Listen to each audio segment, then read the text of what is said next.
L'église Notre-Dame de la Nativité est le patrimoine le plus ancien de la commune de Jouy-Moutier. La nouvelle équipe municipale qui a pris ses fonctions a décidé dans un premier temps de rénover cet édifice qui est le symbole de la ville. Comme ont pu le constater les Jocassiens, l'église Notre-Dame de la Nativité est en réfection, une réfection complète.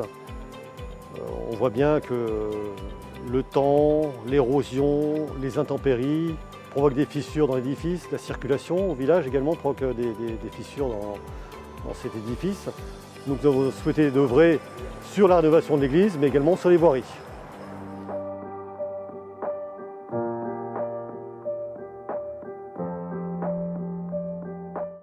On est sur la restauration en fait, de l'église. Là, on est parti sur plusieurs tranches de travaux.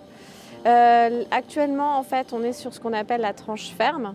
Donc, c'est en fait la restauration du clocher, donc on peut voir effectivement derrière, et aussi sur tout ce qui est reprise structurelle de la sacristie, donc qui est plutôt côté route.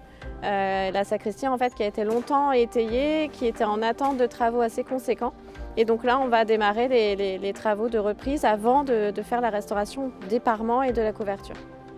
Les entreprises qui interviennent sur les parements en pierre, donc on a l'entreprise Lefebvre qui est spécialisée donc, en restauration sur les pierres de taille, maçonnerie. Gros œuvre aussi, puisqu'au niveau de la sacristie, on aura des travaux au niveau des reprises en sous-œuvre, des reprises de fondation. Ensuite, vous avez l'entreprise UTB qui intervient en couverture. Donc là, ici, sur le clocher, interviendra au niveau de tout ce qui est glacis, réfection des glacis en plomb, protection de la pierre en fait. Et ils interviendront au niveau de la sacristie sur la couverture en tuiles. Et enfin, on a les charpentiers qui accompagnent le couvreur, en fait, qui sont les ateliers Perrault. Eux, ils sont intervenus, ils ont eu un gros travail sur le beffroi, donc le support des cloches dans le clocher, donc tout là-haut, avec toute une restauration assez importante des bois qui étaient altérés. Une remise en place en fait, de toute la géométrie aussi du beffroi qui avait déversé. Et ensuite au niveau de la sacristie, ils auront aussi une restauration de la charpente, là on va dire un peu plus traditionnelle.